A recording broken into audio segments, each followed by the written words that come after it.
Dengan clean sheet di partai lawan Atalanta, ini berarti Inter sudah tidak kebobolan di 5 pertandingan terakhir di semua kompetisi. Dan kalau mau kita lihat lebih lebar lagi ya, lebih panjang lagi, Inter cuma kebobolan 2 kali saja di 13 pertandingan terakhir, yaitu di partai lawan Napoli dan juga Leverkusen. Gokil teman-teman.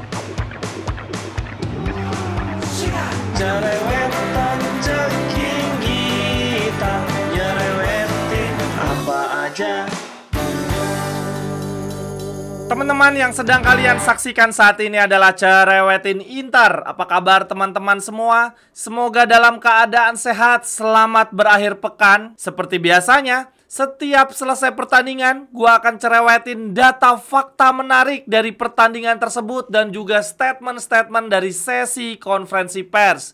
Berarti dalam hal ini dari pertandingan semifinal Supercoppa melawan Atalanta. Akan tetapi sebelumnya gue ingin mengajak teman-teman semua untuk ikutan giveaway tebak skor partai final Supercoppa Inter melawan Milan. Untuk pengumuman giveaway tebak skor partai final ini teman-teman, akan gua barengi dengan pengumuman giveaway 2 lainnya ya. Gua masih punya 2 utang nih untuk undian giveaway, yaitu yang pertama adalah giveaway tebak skor melawan Atalanta, lalu kemudian ada giveaway kalender Inter 2025. Nah, untuk undian pengumuman giveaway partai final Supercoppa akan gua barengi dengan 2 giveaway ini ya teman-teman. Oke, langsung saja kita mulai teman-teman. Data fakta menarik yang pertama dari pertandingan lawan Atalanta.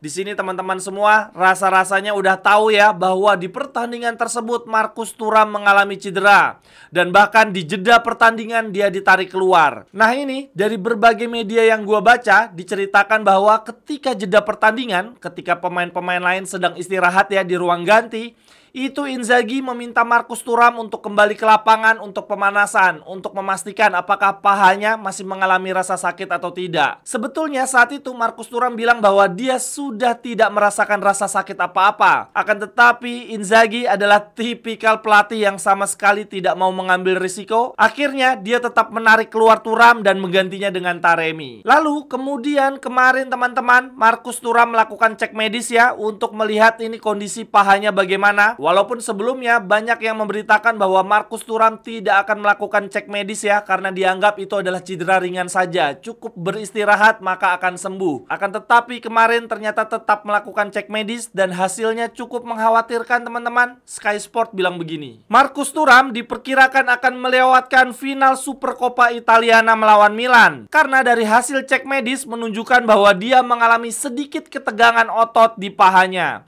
Kondisinya akan dinilai kembali pada hari Minggu, pada hari ketika konten ini dibuat teman-teman. Namun klub tidak ingin mengambil risiko pada Marcus Thuram. Lalu di sini Sky Sport juga mengatakan bahwa staf medis Inter telah menyarankan Simone Inzaghi untuk tidak mengambil risiko untuk Marcus Thuram dengan menampilkannya di final Supercoppa.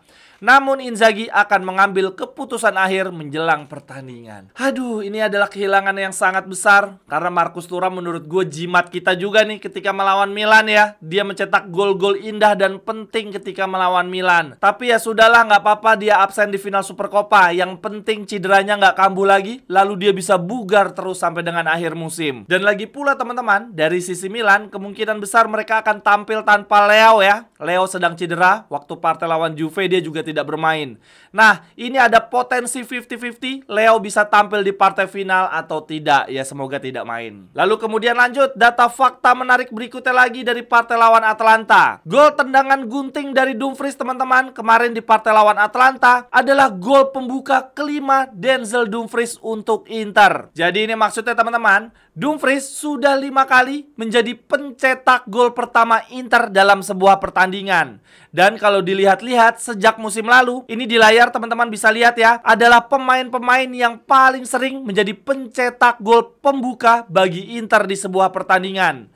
Yang paling tinggi adalah Lautaro Martinez, 12 kali menjadi pencetak gol pembuka ya bagi Inter. Lalu di bawahnya ada Thuram, Calhanoglu. Nah kemudian ini yang gokil, duo wingback kita ya, duo D kita sangat subur, masuk dalam deretan atas ya sebagai pemain yang paling sering mencetak gol pembuka bagi Inter.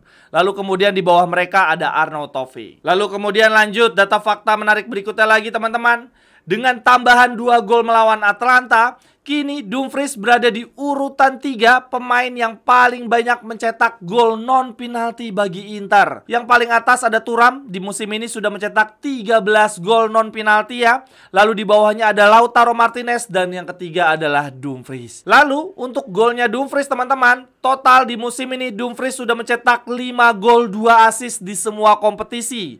Kalau dilihat dari jumlah golnya, maka koleksi gol Dumfries di musim ini sudah lebih banyak dibandingkan gol dia di musim lalu. Di musim lalu, Dumfries mencetak 4 gol 6 assist. Berarti kalau dari sisi gol dia sudah plus 1 ya, sudah lebih banyak 1 gol. Akan tetapi kalau dari sisi assist masih selisih 4. Ya ini mah cuma beda tipis lah ya untuk assistnya. Jadi sepertinya di akhir musim nanti jumlah gol dan assist Dumfries di musim ini lebih banyak dibandingkan musim lalu. Bisa-bisa ini adalah musim terbaiknya Dumfries bagi Inter. Ini gue malah jadi salah fokus sama datanya Marcus Thuram teman-teman. Marcus Thuram dengan gol sebanyak ini tidak ada penaltinya sama sekali ya. Berbeda dengan top scorer lainnya ya, seperti Retegui dan Moiskin. Ini keduanya adalah eksekutor penalti di klubnya masing-masing. Nah di gol mereka yang banyak itu terdapat gol-gol voucher penalti, sementara Marcus Thuram tidak. Lalu kemudian lanjut data fakta menarik lainnya lagi teman-teman. Lautaro Martinez di pertandingan lawan Atalanta kemarin membuat 8 shot tetapi tidak ada yang bersarang ke gawang Atalanta sama sekali. Ini teman-teman bisa lihat ya pada layar shot dari Lautaro Martinez di 10 pertandingan bersama Inter di semua kompetisi. Ternyata teman-teman ketika di partai lawan Lazio dia tidak membuat shot sama sekali padahal kita ngebantai ya 6 gol tanpa balas.